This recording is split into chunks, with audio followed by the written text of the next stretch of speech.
Hello, everybody, and welcome to another edition of Magic Mike, proudly sponsored by our Patreon supporters and CoolStuffInc.com. You can find cool stuff in stock every day, and check out our co-sponsor CardHoarder.com, offering the best inventory prices and delivery of cards for Magic Online. And finally, check out our new Altar Sleeves. Get your custom sleeve image of the Magic Mike's crew at AltarSleeves.com/MagicMikes. I am Evan Erwin, and we get started each week by saying hello to my two co-hosts, Aaron Campbell. How's it going, everybody? Ruben Bressler. Good evening. What's going on? Lots of things happened. It's a magical Wednesday, and we did have the President's Day massacre, which we'll talk about here in just a moment. Yeah. But we first get started with our first pick and giveaway. Get your chance at a $50 gift certificate to CoolStuffInc.com by typing !raffle in the chat. But subscribe first, even with the Bezos bucks, to get two chances to win. And don't forget our raid at the end of the show to support a member of the community. Enter your suggestions at the end of the show to see who we raid tonight. Because we get to talk about the largest Banlist update in the history of Magic the Gathering. It is the largest single update. I think so. Beyond, formats were created and they banned cards out of it, I'm pretty sure this beats even the Mirrodin, head chopping off. Let me go take a look. Yeah, so for February 15th, 2021, it's an entire list. We'll start at the top. We'll keep going. There's going to be lots of grievances along the way. Aaron's ready. I'm also ready. Aaron and Ruben. I'm furious. Ready to go. Well, let's start with Historic, a format Aaron doesn't even play anyway. Omnath Logos of Creation is banned from suspended. Could you just ban things, Wizards? This whole suspended thing is cute as hell, but come on. You're just banning them and then later banning them. It's weird, okay? It's fine, but just let it go. Anyway, Omnath Logos of Creation is officially banned, and Uro, Titan of Nature's Wrath, is banned. Thank you. Get out. See you later. Yeah. All right, so tell me about these Pioneer bans, Aaron, because I don't play these cards. I don't play Oops All Spells, but they banned it to pieces? Well, I don't play very much Pioneer either, but I mean, Pioneer, since its inception, has been dominated by combo decks where, Inverter of Truth, it was Lotus Bloom, and now Oops All Spells has become, the new hotness. And so, Wizards seem to think that, Pioneer would be better by banning all of these cards. And, it's very similar to the Oops versions that we see in, Modern and Legacy, where, you want to kind of tip over your whole deck with Balustrades by an Undercity Informer, and then you want to get a bunch of prize Valgums, and I think it's Silver Smoke Ghoul and Pioneer, and you want to, flip your library into your graveyard, find ways to trigger creatures for free, put a whole bunch of them onto the board, and then buy yourself a turns that you can kill them. And so, they've just decided that this is something they don't want to have in Pioneer, and so they got rid of Balustrade Spy and Undercity Informer to prevent that from happening. Yeah, alongside Teferi Time Raveler, which, honestly, I always liked that card. Uro, Titan of Nature's Wrath, that card is busted.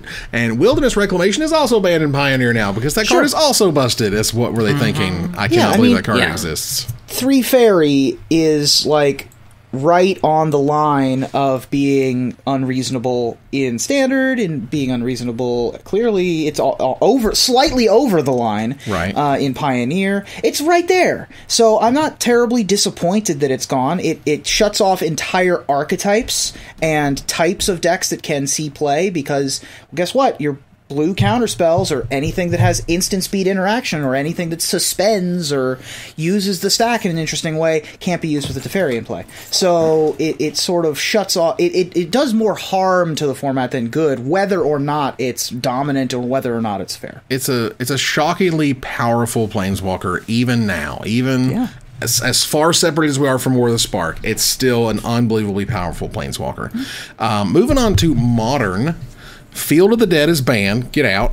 Mystic Sanctuary is banned. Go home. Simian Spirit Guide. Okay. Tibalt's Trickery, who lived less than, 15 days? 10 days live in Modern. And Uro, Titan of Nature's Wrath, because that guy gets banned and everything, has to be in there as well. So y'all got hurt with this one, right?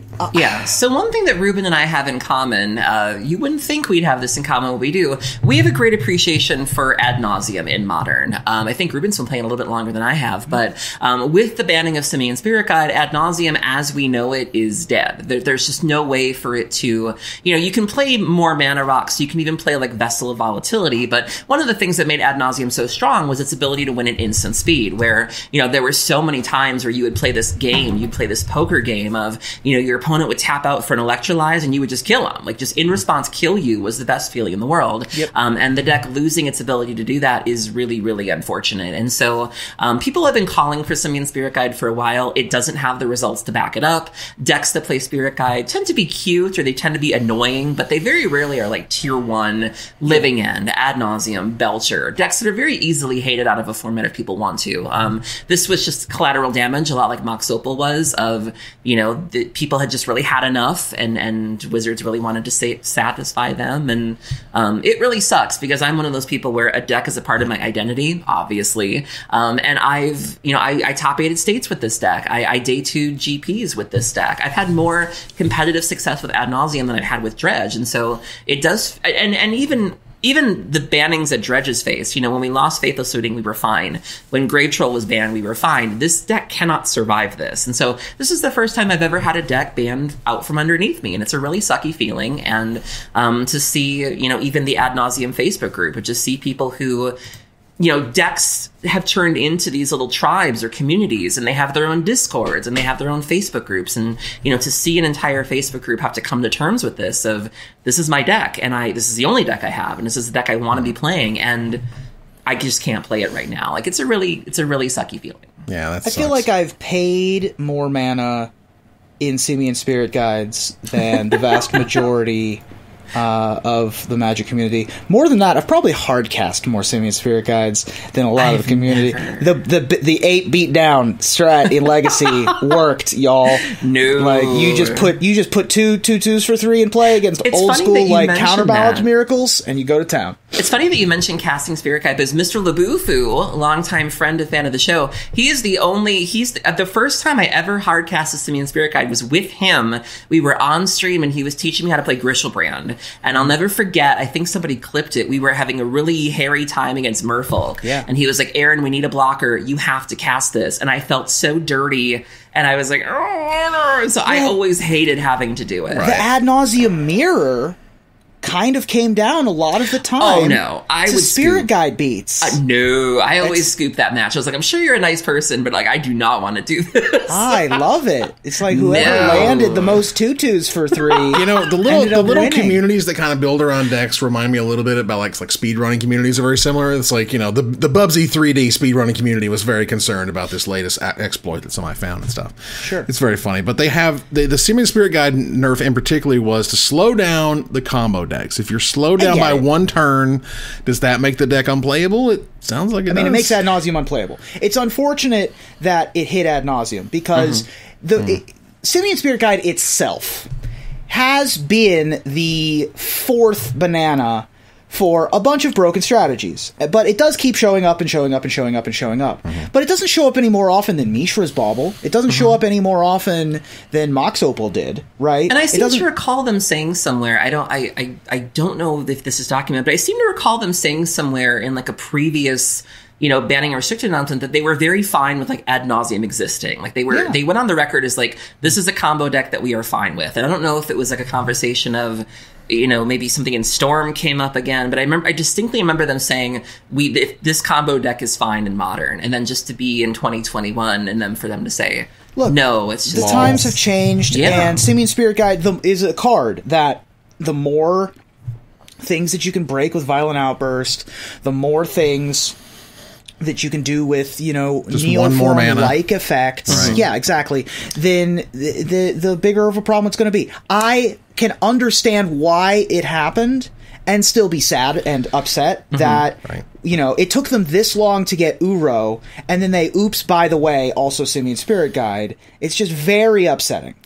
I think that there are 2 different kinds of bans, though, which we kind of touched on in the pre-show. And, you know, I think this is more of a feel-bad ban. Like, there are bans that have hard results at them, where you can clearly go, okay, you know, this is 72% of a tournament, or this is whatever. And then there's there's bannings that are really just concessions for the player base, where it's like, people don't like this, people don't feel bad, like Grave Troll, fight me. I mean, you know, and this to me was a feel-bad ban, where the decks that were playing Spirit Guide were not really putting up the results, but the community has always hated it, and and that outcry hit a fever pitch thanks to the Trickery decks and everything else. And so, well, speaking of cards that people didn't like, they noted that the overall win rate of the Tibalt's Trickery deck wasn't actually problematic. And this has happened before, where it's like the deck wasn't actually crushing. Like back in the day when Delver was everything in Standard, it was not actually like the best deck in percentages, but it was the most annoying deck, and people didn't like to play against it.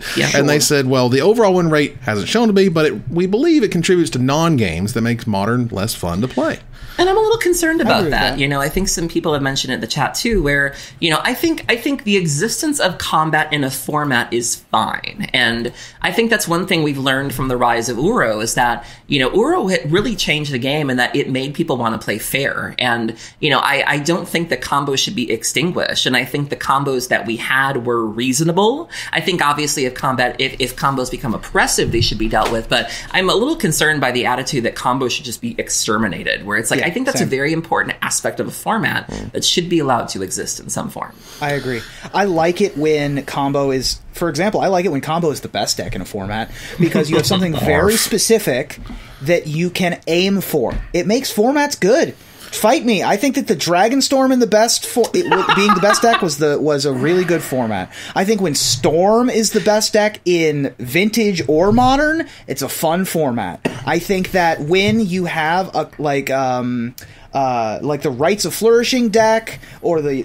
weird Gifts Ungiven combos, like that kind of stuff, that makes formats good. That means the mid-range decks know what answers they want. That means the aggro decks know what kind of axes they need to fight on. I think that it makes the formats more interesting.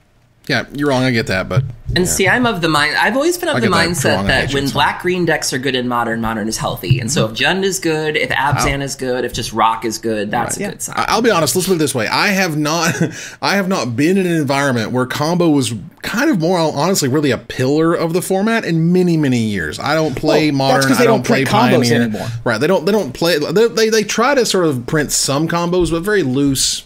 Kind of they work together, but isn't that nice? Not just oops, I won the game essentially. Yeah, I mean, sometimes, for example, Twin is a combo that you could put in any number of different shells. Sure. That's a different kind of thing. That is 6, 7, 8 different types of combo decks that you ban by getting rid of Twin. Right. Well, but having an entire deck, having a Birthing Pod deck, having a Neoform deck, those kind of decks are fine, in my opinion. Now, being a turn 2 format, that's a little bit of a problem. That is why I'm okay with this particular ban. I mean, it's one of the largest bans in history. We're 15 minutes in, and we're not done. We're barely over halfway of everything they banned and unbanned. Legacy, the last big format change here is Arkham's Astrolabe is banned. GG, get out. Dreadhorde Arcanist is banned. Yeah. What? Again, was there a combo I missed? It's not a combo, but you have to figure. So as you start getting into older formats, 1 mana spells are king. And so, Legacy, you can run 4 Brainstorm, you can run 4 Ponder, you can run 4 Swords of Plowshares, you can run 4 Surgical Extractions, you can run your Preordains. And so the Arcanist is incredibly powerful in Legacy. And, Delver kind of suffers from the same issue that Workshops has in Vintage, where they ban everything surrounding it, but they will never ban Delver. Because if you ban Delver, that's like fixing a toaster with a sledgehammer. And so every so often, Delver gets a new toy, and then they break it, and then Delver gets sort of neutered again. And so the Arcanist decks, and also Arcanist, why does Arcanist have 3 toughness? Why?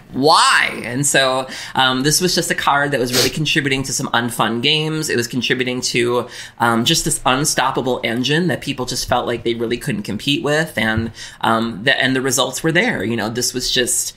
If you were playing Delver, you were playing Arcanist, because when your deck is a third 1 mana spells, of course you are. Of course you are, I guess. Okay. But Arcanist died for Delver's sins. Sure. Delver is there because of Brainstorm, and Brainstorm is there because of fetch lands. They will never get rid of Brainstorm. And they'll never get rid of fetch lands. They'll never get rid of Brainstorm, even though I think that Legacy would be a really cool format if there were no fetch lands. I think Legacy would be a really cool format if there were no Brainstorm. They won't, because that's what the format is. Right. And so, by those definitions... you have to get rid of something. And again, they don't want to blow up Delver because Delver has taken over the mantle of Canadian Threshold, and people aren't going back to their nimble mongoose and their werebears. Like, not at this point. They can't do it. And so we've lived on Delver for too long, and so they have to get rid of Dreadhorde Arcanist. Well, they're also... This came out of nowhere to me, like rampaging for Rossadon. Oh, no, I saw this one so confused. This was... Well, they note here in the explanation, they say, look, Oko was busted. Oko's busted as hell. What were they thinking? Seriously.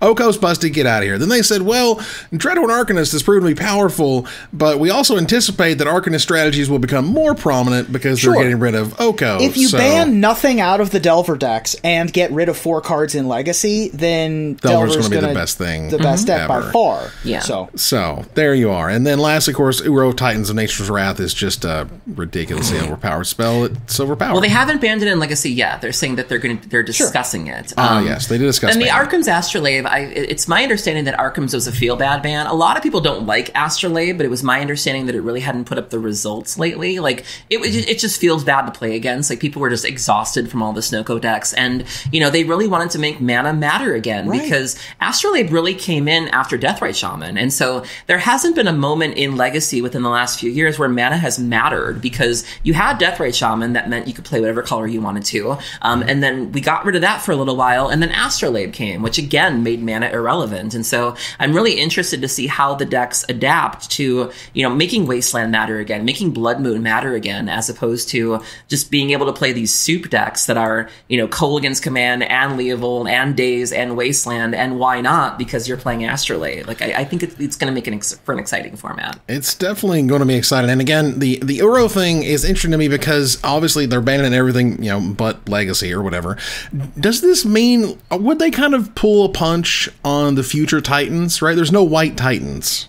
Like, what's the white-red Titan going to look like? What the white-blue Titan's going to look like, right? Like, are they going to be like, well, maybe they shouldn't be 6/6s for 2 or 3 mana? In the lore of Theros, there are 5 Titans that were locked in the Underworld. Right. They exist in the lore somewhere, so they could make them. They could make them different. They don't have to escape. They don't have to have the weird inner battlefield and sacrifice of escapabilities. But to me, it's clearly they wanted to do this really cool cycle, and here's like these overpowered creatures. They have to jump through hoops, but oops, we made one way too stupidly good.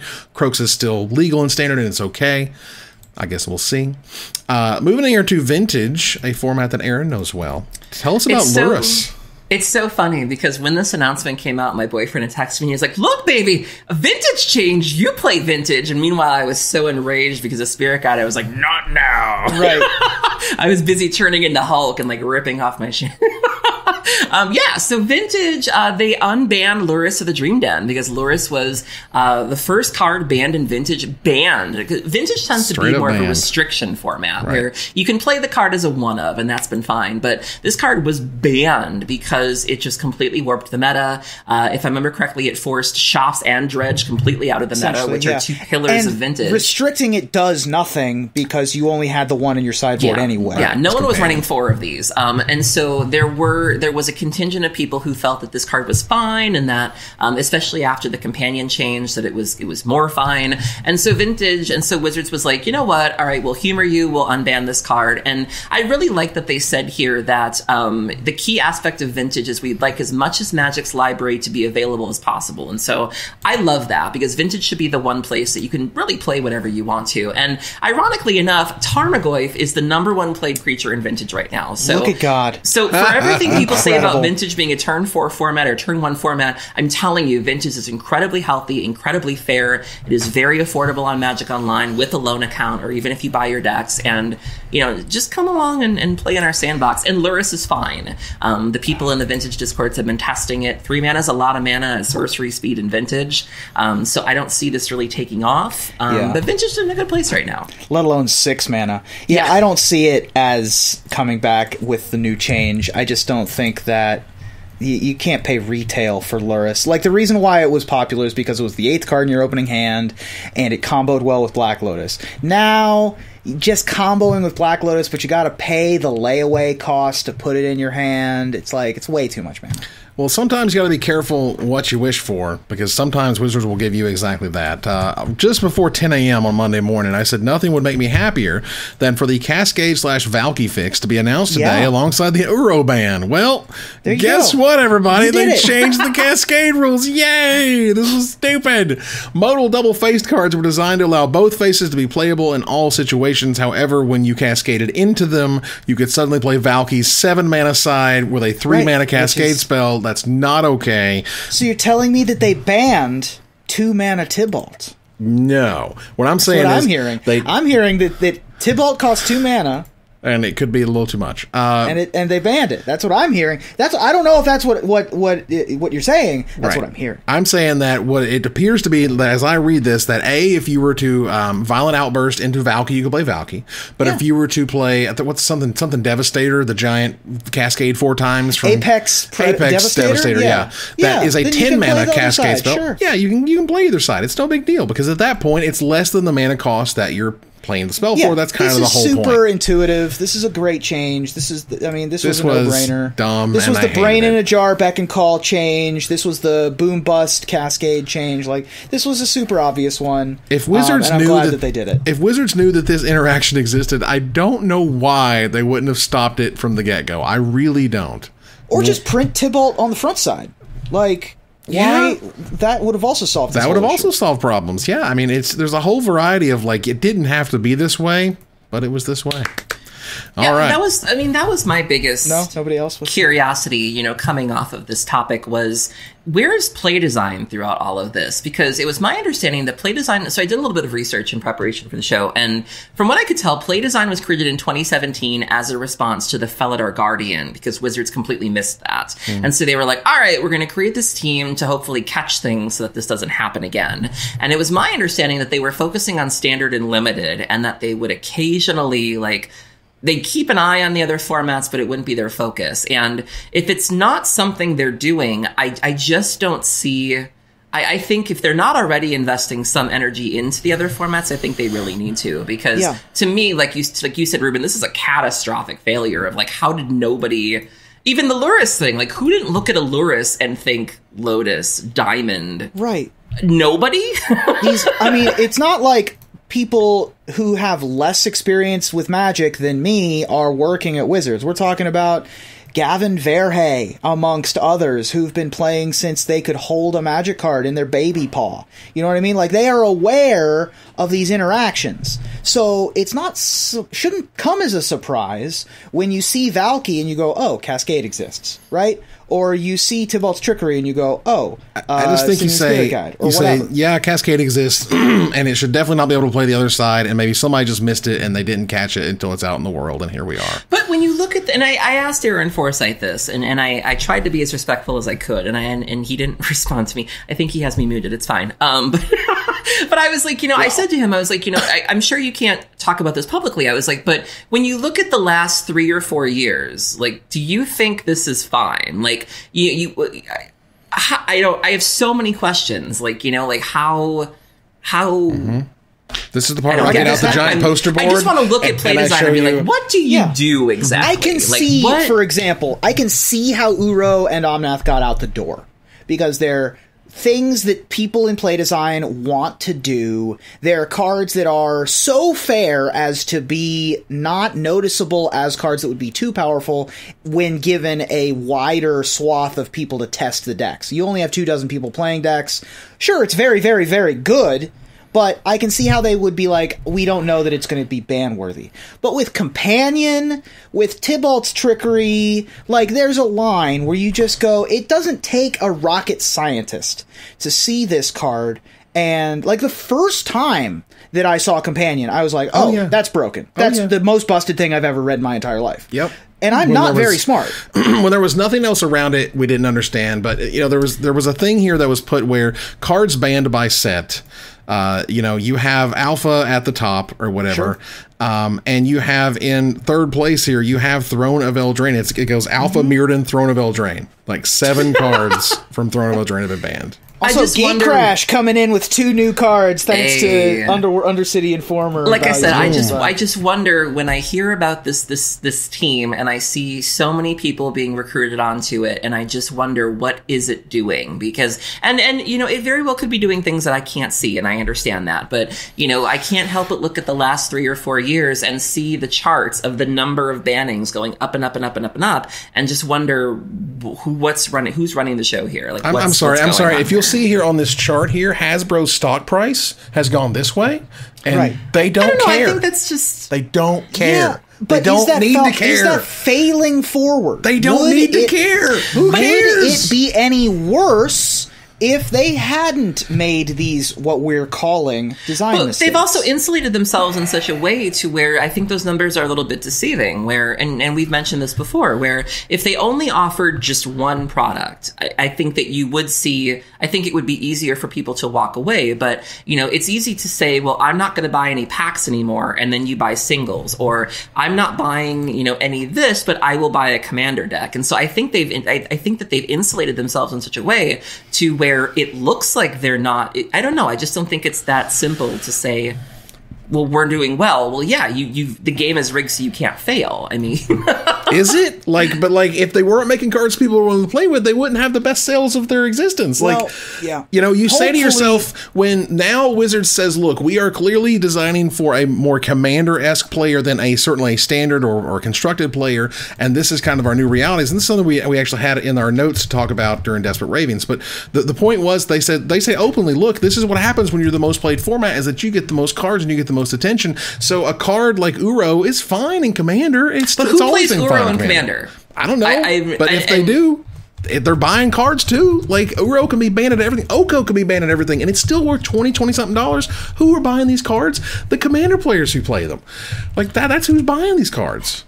How do you destroy OP and not have organized play? And yet it's like, well, their standard format sucks, but like everything's selling better than ever before. I have no explanation for that. I too used to stand up for formats. I don't do it anymore. I'm just like, okay, they'll ban it. It's dumb. Let's move on.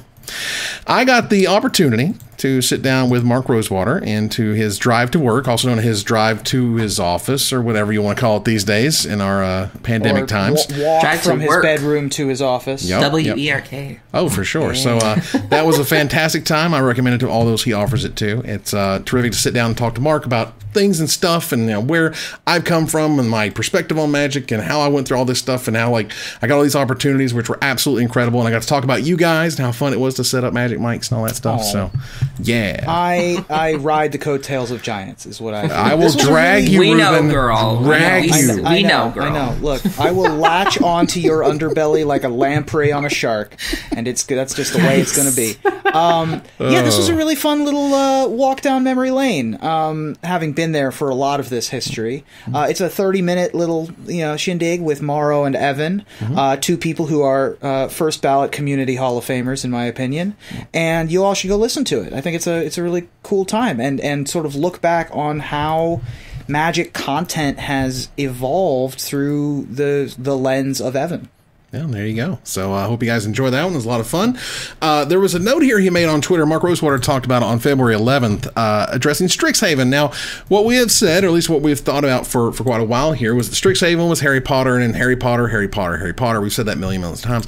And we've heard other people say that as well. And at this point, Mark's like, yo, he just wants to address the number of questions they're getting. Strixhaven is Magic's take on the Magic School genre, and not just a reskinning of any one version of it. But to be clear, he didn't claim her. He didn't say the words Harry Potter, which I thought was so shady. Say the words Harry Potter. I know, but I just thought it was so funny where he's like, this is not a reskin of another education-themed series. Well, yeah. I mean, he can't. He'll get DCMA takedown if you play the wrong song, Aaron. And silly. It's Let true. me have this. this. We're letting her have it. It's funny and it's silly. Yes. There are other Magic schools in the zeitgeist. Mark Miss Frizzle. Cards. Come on. Miss Frizzle Magic card. I want a Magic school bus with crew 4. Ooh, yes. I love it. And it shrinks down to be unblockable. Yes, wouldn't that be insane? Get messy, make mistakes. Damn it. But there's also the Unseen University from the Neil Gaiman books. Nice.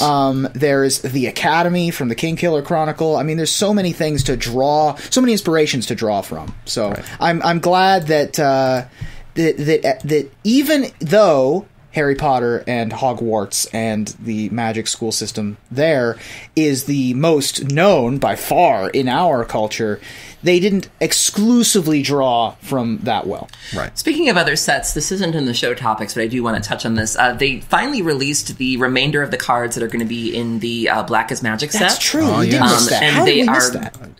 You tell me. It was on purpose. They just released, they announced the Soul Ring and Path of Ancestry. And by all accounts, this is a home run.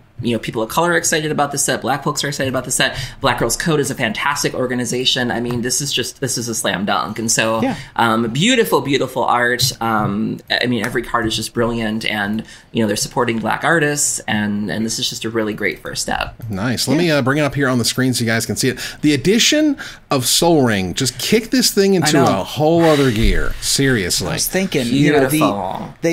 I was not thinking they were going to put more value in terms of magic card printing, discounting the art, discounting the artists, discounting the theme. I was not expecting them to put more. Like, you already had Ponder, you already had some Teferi, Teferi. You already had these Commander and Constructed All-Stars. I was expecting, I was expecting more like sort of side.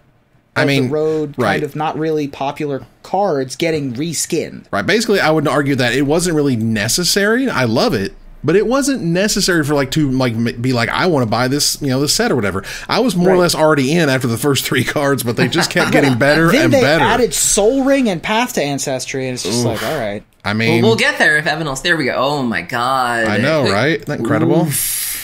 We have the neck, gorgeous. The neck ring.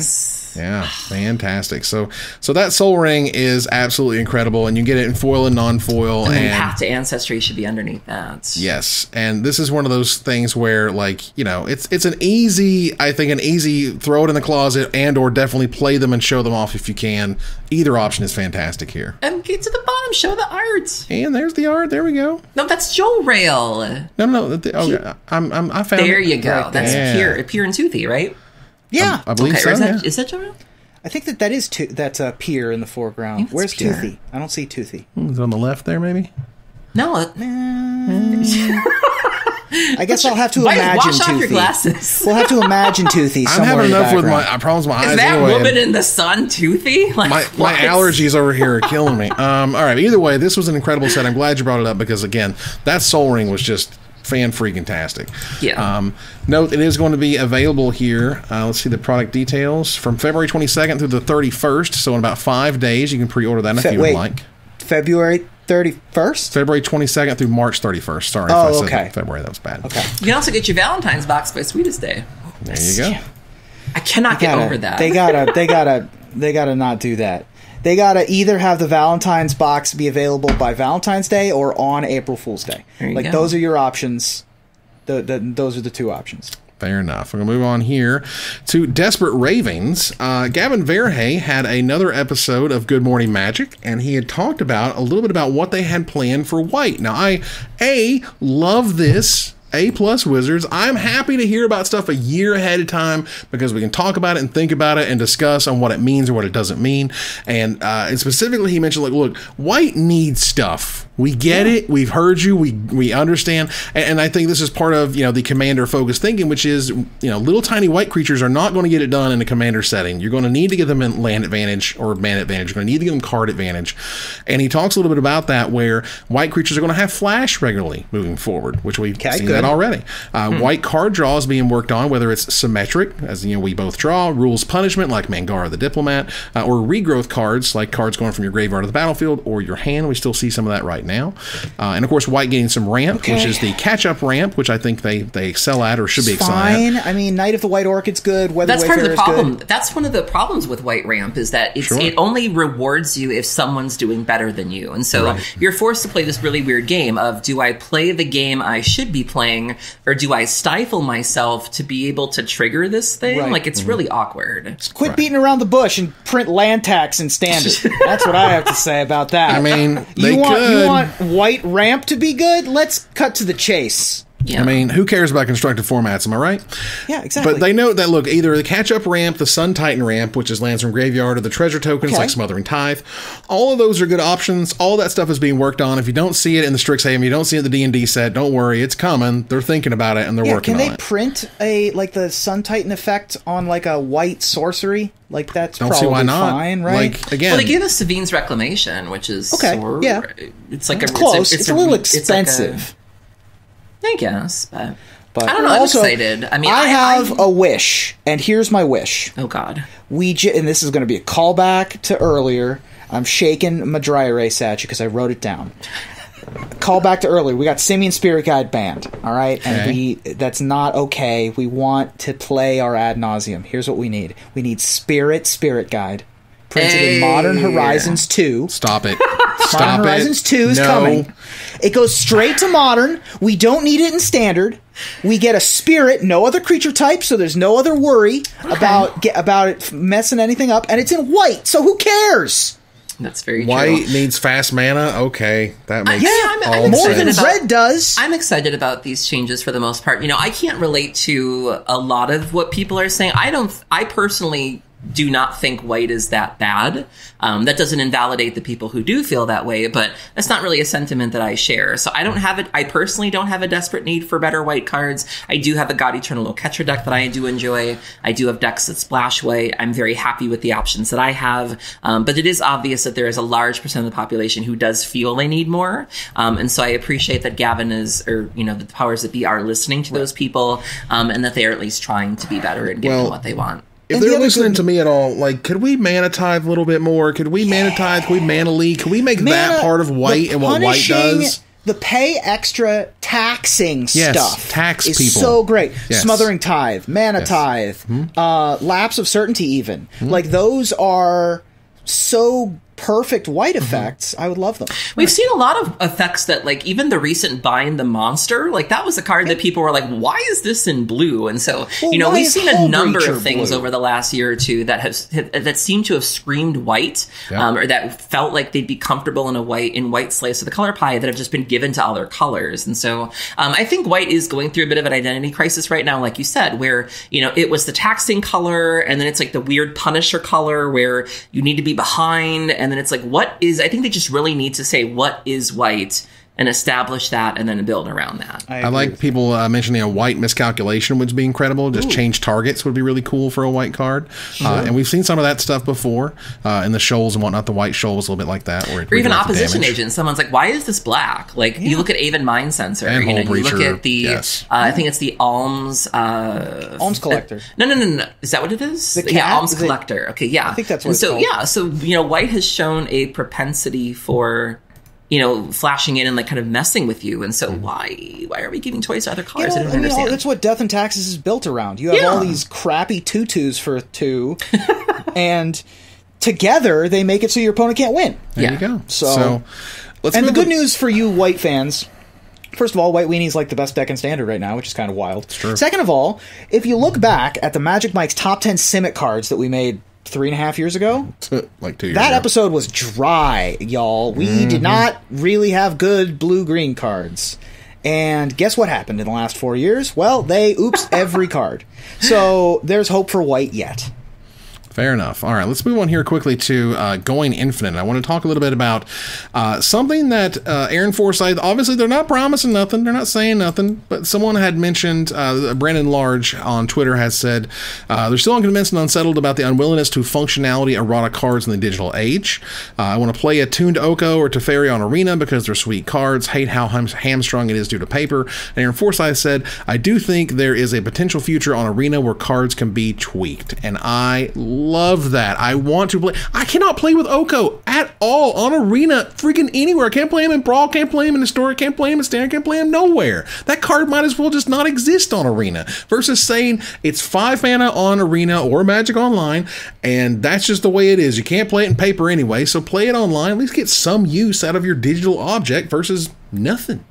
Yeah, I don't hate it. I think that a lot of boomers will balk at the idea of changing the meanings of what cards are in paper formats versus non-paper formats, or certain online formats. Like, it costs 4 when you're playing Arena Standard, but it costs 5 when you're playing Arena Historic or whatever. Right. People are going to freak out about that, but I mean, it's worked for Hearthstone. Changing an errata in cards. It's worked for every online as the CCG. set is out. Yeah, exactly. So I don't hate the idea. I just think that I said that I think the criteria is it should definitely be banned cards only. That way you can say you can't play them in paper, so you can play them online. Here's how they are online. Or honestly, I just feel like I have seen this for so long, y'all. I've been doing this for 15 years. You don't think I've heard the boogeymen about people going, oh my God, somebody might get confused. I don't care. I have not given a crap about anybody getting confused about a Magic card in at least a decade. I don't give a damn. No one cares.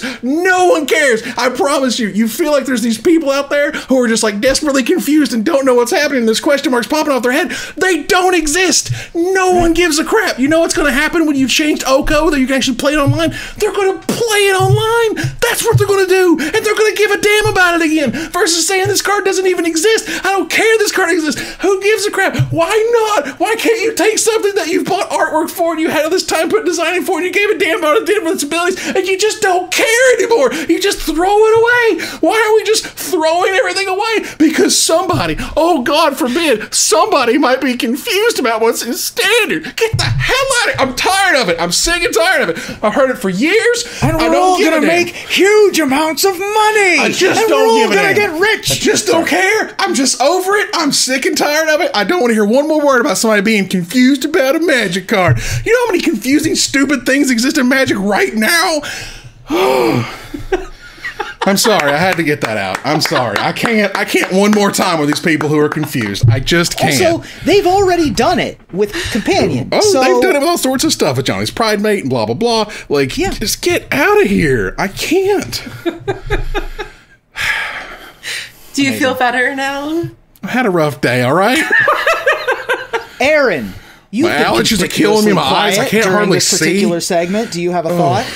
I really don't have a dog in this fight. Obviously I don't play Arena, so I can't really speak to that. The only thing I will say about this topic is I love every time Evan tweets about it because the majority of people who respond to him think it's a terrible idea. And so I lovingly enjoy watching Evan get ratioed whenever he tweets about this. But, so you say it not Arena, but what about Magic Online? What if they errated banned cards and they made Oko cost 4, for example, and they lowered its I'd be okay with that. You have to understand, I came from World of Warcraft, and so I came from a world and a game where it was not uncommon for a patch to come through and fundamentally change your talent build or change the spells that you're used to. And so, I wouldn't be opposed to that. I think it's fine. And I think that a lot of people were expecting us to have a red zone on this topic, but the problem is that all three of us kind of don't hate the idea. Or we just don't feel that strongly about it, where it's like, I do. If it were to happen, and even if I did disagree, he's got his Whitney rag. I was just gonna say he had to clean the dome real quick.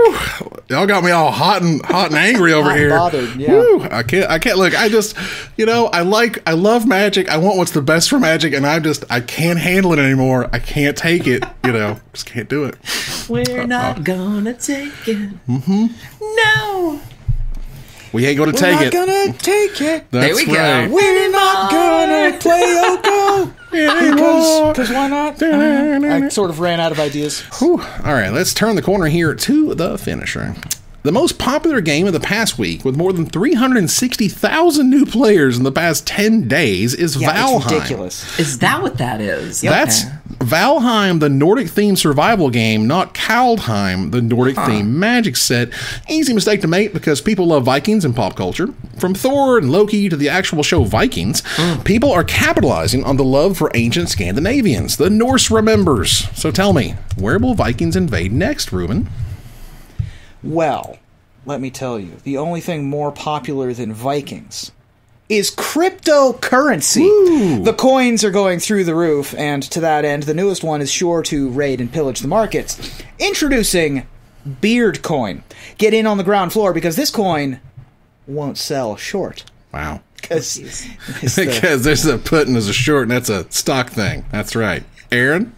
Well, Vikings are all the rage, but give the people what they really want. Girl Scout cookies. That's right, in case you forgot, it is that time of year to get your Thin Mints and your Do-si-dos. And the newest one I would like to see for sale soon, the World Tree Foils. Experience all 10 worlds in one small little bite. One small, curled, crunchy bite, good to go. Nice. Yeah. Very nice. Well, people love it when big bads invade in Magic sets. From War of the Spark to Mirrodin Besiege to Shadows over Innistrad to Battle for Zendikar to heck, Invasion. The people love a war zone. But you know who is well known for invading? The Vikings. So I'm excited for the next big bad, the next War of the Multiverse, when coming through the Planar Gate isn't Nicol Bolas or the Phyrexians or the Eldrazi, but instead something much scarier. Dad bods. Dad bods. Hey, I'm a fan. Yeah. Like... Just dad bods. Just Yes. as far as the eye can see. Yes. We did it. Jinx, Yomi Coke. Wow. And that ends another live episode of Magic Mics. Thanks for joining us here to discuss all things Magic. Thank you, Aaron. Thank you for having me. Thank you, Ruben. Thank you. And for those of you who are in the middle of a really ridiculous cold situation, please stay safe. Please. And we hope that it gets a little bit warmer sometime very soon. Yes, let's hope it is much warmer for you all, and good luck out there.